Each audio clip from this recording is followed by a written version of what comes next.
2 semaines après la disparition du vol MH370 de la Malaysia Airlines, les proches commençaient à perdre espoir. Aujourd'hui, ils sont rassurés car un communiqué de presse annonce avoir retrouvé l'avion disparu.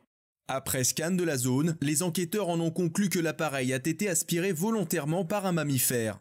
En effet, une baleine aurait englouti le Boeing 777 et les passagers seraient toujours en vie selon notre envoyé spécial à l'intérieur de cette dernière. Écoutez, les passagers sont toujours en vie, c'est un véritable miracle, me disait d'ailleurs l'un d'entre eux. Les Portugais sont à l'intérieur aussi et se mettent à construire des monuments ainsi que des restaurants. Une bonne ambiance règne au sein de cet animal. Cependant, une autre piste est exploitée par des organismes indépendants. Celle du crash de l'appareil. Certains considèrent que c'est à cause du pilote d'origine algérienne que l'avion n'est plus localisable. Le bougnoul serait titulaire d'un CAP kebab et ne saurait en aucun cas piloter l'appareil.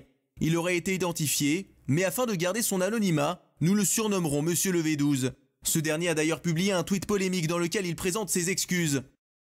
J'avoue avoir péché, on m'avait pourtant prévenu. Les Arabes sont doués pour le vol, mais pas dans un avion. Je retourne avec Mouloud, préparer les queugrés. Pour le moment, pas question d'extrapoler selon le gouvernement. Le président de la République François Hollande va proposer un texte de loi permettant l'extermination des CAP. En tant que chef de l'État, je pisse sur tous les CAP et je demande leur extermination totale et complète.